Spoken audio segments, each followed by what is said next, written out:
जितने आस्था चैनल पर कथा सुन रहे हो, जितने फेसबुक और यूट्यूब पर सुन रहे हो, बहुत सावधानी से सुनना। अमावस्या के दिन प्रदोष काल में, प्रदोष के समय पर, प्रदोष काल में शाम के समय पर जाकर किसी भी नदी, तालाब, बावड़ी, कुआं, कहीं ना कहीं जो आपके पास में हो, वहां पर एक घी का दिया, बत्ती का मुंह दक्षिण की ओर कर कर अवश्य जला कर जाना। सारे पितृदोष समाप्त हो जाएगा, सारा पितृदोष समाप्त। अमावस्या के दिन किसी भी जलाशय के पास में, नदी, तालाब, बावड़ी, कुआं, जो आपके शहर में, आपके गांव में, आपके नगर में हो, वहां जाकर लगा।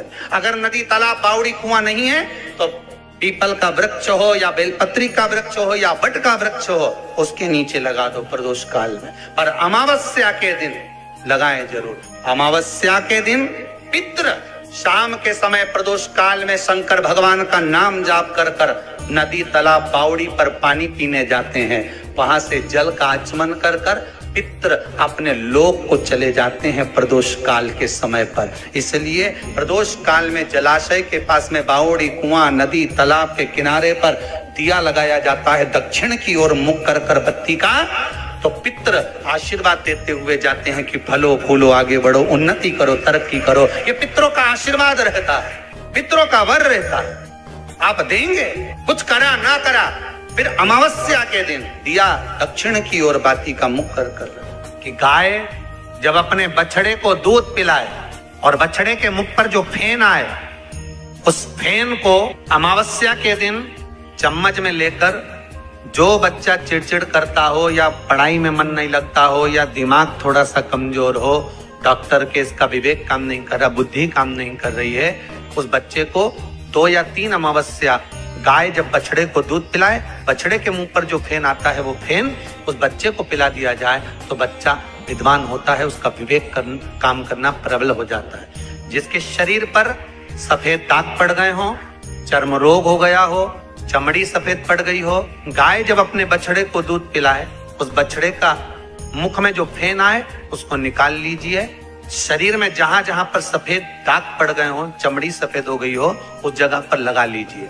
कम से कम आधा घंटा बैठ जाइए और बैठने के बाद में, उसके बाद में फिर स्नान कर लीजिए। उस फेन का प्रयोग कर कर देखिए, चमड़ी अपने असली रंग में आना प्रारंभ हो जाती है। जहां पर पति और पत्नी के संबंध बेकार हो जाते हैं, विवाद हो जाता है, अदालत में बात पहुंच जाती है, परिवार वालों पर दहेज का केस चालू हो जाता है, कहीं ना कहीं किसी ना किसी रूप में कार्रवाई चालू हो जाती है, पति पत्नी में वापिस प्रेम को बढ़ाया जाए। उस प्रेम को बढ़ाने के लिए शंकर भगवान का कनेर के पुष्प की माला, काय के पुष्प की, कनेर का वो पीला जो फूल होता है, आप टीवी पर दर्शन कर रहे होंगे, कनेर के पुष्प की माला जो ऊपर जलाधारी लगी है, जिस जलाधारी में से बूंद बूंद पानी गिरता है, ये शंकर भगवान की 5 बेटियों का स्थान है। कौन कौन सी बेटी नाम ले? जया, विषहरा, शामली बारी, तौतली और 5वें नंबर की देव। ये शिव जी की 5 लड़की है जो पानी बूंद बूंद नीचे गिरा रही है।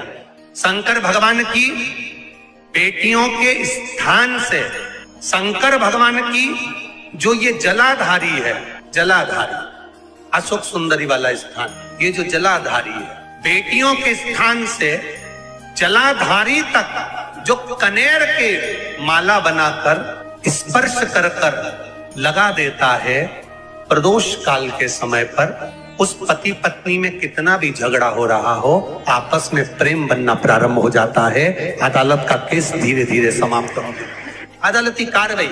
यहां तक कहा गया कनेर का पुष्प, भाई भाई में विवाद हो रहा हो, जमीन के लिए विवाद हो रहा हो, किसी प्रॉपर्टी के लिए विवाद हो रहा हो, या किसी अन्य विवाद में पड़े हुए हो, या तुम्हारे दुश्मन बढ़ रहे हो, तो भी कनेर का पुष्प शिव को समर्पित किया जाए। जो हनुमान जी महाराज को 3 तरह की माला समर्पित होती है, एक पाकड़े के पत्ते की, दूसरी बेलपत्र के पत्ते की, तीसरी पीपल के पत्ते की।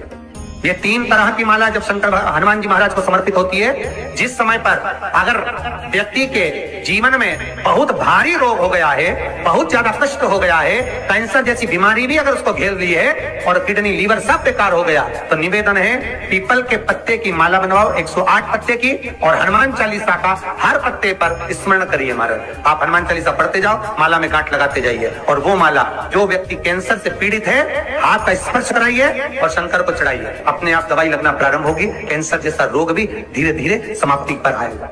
कोई बच्चा एग्जाम में बैठ रहा है, सीए की पढ़ाई कर रहा है, कोई बहुत बड़े एग्जाम में बैठा, पास हो ही नहीं रहा, बहुत हार गया, बेलपत्री की माला चढ़ाओ। आप बेलपत्र की माला चढ़ाओ, 108 बेलपत्र, आप श्री शिवाय नमस्तुभ्यम मंत्र का जाप कर डांट लगाकर भगवान श्री हनुमान जी महाराज के सामने पहुंचकर माला को सीधी रखकर, जो व्यक्ति एग्जाम में बैठ रहा है, नौकरी के लिए, अन्य पढ़ाई के लिए, अगर कंपटीशन एग्जाम में भी बैठ रहा है, तो माला को हनुमान जी महाराज, और हनुमान जी कौन से होना चाहिए? पूर्व मुखी। हनुमान दक्षिण मुखी नहीं चाहिए, पूर्व में जिन हनुमान जी का मुख हो वो माला ऐसी समर्पित कर हनुमान चालीसा का पाठ कर 3 बार स्मरण कर माला श्री हनुमान जी को पहना दीजिए। ऐसा कोई एग्जाम नहीं जिसमें से आप निकल ना पाए, पर करना आपको पड़ेगा भगवान, और प्रयास जहां तक हो सके प्रदोष काल में अगर चढ़ाएंगे तो ज्यादा फलदायी रहेगा, प्रदोष काल में। तीसरी है आंकड़े की माला। महाराज आंकड़े के पत्ते की जो माला होती है, ये माला कार्य की सिद्धि के लिए होती है। इसमें एक एक आंकड़े के पत्ते पर सीताराम लिखा जाता है, मात्र एक पत्ता ऐसा होता है जिस पत्ते पर सीताराम नहीं लिखा जाता। 108 पत्ते में से एक पत्ता, बस उस पत्ते को हथेली में रखकर उल्टा हाथ आपको रखना है और अपनी कामना कर उस पत्ते को बांध देना है। ये जरूरी नहीं है कि 25 के बाद बांधो, 50 के बाद बांधो या 100 के बाद बांधो, आपकी मर्जी पड़े। उस खाली पत्ते को कहीं पर भी बांध दी और उस माला को अपनी कामना कर श्री हनुमान जी महाराज को समर्पित कर दीजिए महाराज। इसके लिए कोई तिथि, कोई दिन, कोई बार निश्चित नहीं है। बस ये माला जब हनुमान जी को चढ़ जाए तब एक घी का और एक तेल का दिया हनुमान जी के सम्मुख में लंबी बाती का लगा देना महाराज, एक घी का एक तेल, और अपनी कामना कर आप आ जाइए। आपकी वो कामना 2.5 महीना या 3 महीना, इससे ज्यादा नहीं जाएगा, वो कामना बाबा पूरी करेगा, क्योंकि शिव और हनुमान ये सब एक ही स्वरूप है। अगर आपको रात्रि में नींद नहीं आ रही है, ऐसा लगता है कि रात्रि को 1 घंटा 1.5 घंटा सोने के बाद कुछ गलत गलत विचार आने लगते हैं, नींद सुबह 3 बजे तक, 4 बजे तक नहीं आती, 4 बजे के बाद फिर नींद आती है, तो एक प्रैक्टिकल जरूर कर देखना। प्रैक्टिकल करने में क्या जाता है, प्रयास करने में क्या कुछ जाता है क्या?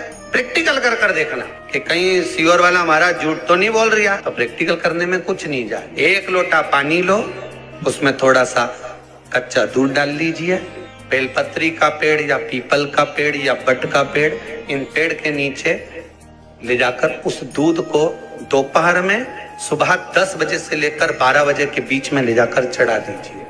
रात्रि को फिर ना आपको प्यास लगेगी, ना भूख लगेगी, नींद एक बार लगी तो सुबह ही खुलेगी। प्रैक्टिकल करने में क्या जाता है?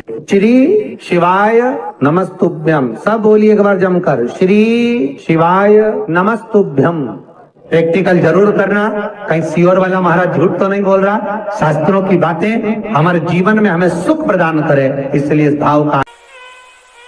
कावड़ियों को 2 चीज का स्मरण हमेशा रखना चाहिए कि जब जल भरने के लिए कावड़िया घर से जाए, आप लोग भी अगर कोई 16 अगस्त को सीहोर आए, हम आपसे भी कहेंगे, कावड़िया जब जल भरने के लिए जाए तो 2 चीजों का स्मरण होना चाहिए।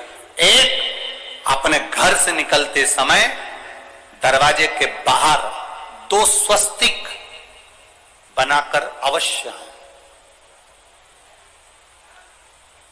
2 स्वस्तिक बनाकर अवश्य आए। कावड़ियों का नियम होना चाहिए, घर से जब निकले 2 स्वस्तिक दरवाजे पर बनाकर आना चाहिए।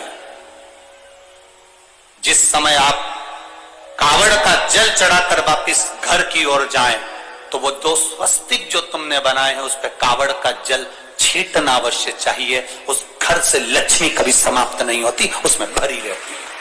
कावड़ियों का स्मरण में आना चाहिए। जब जल भरने जाओ, तुम्हारे दरवाजे पर स्वस्तिक बना होना चाहिए।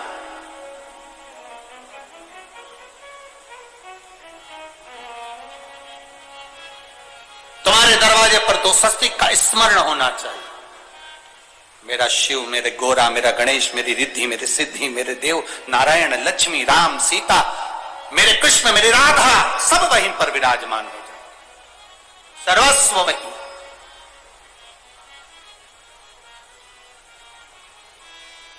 कावड़ियों को स्मरण, और कावड़ियों को इस बात का भी स्मरण रखना चाहिए कि अपनी कावड़ यात्रा, जैसे सीहोर में तो 10-11 किलोमीटर की है, सीहोर सीवन नदी से जल भरा और 11 किलोमीटर दूर बाबा कुबेर भंडारी को चढ़ाया।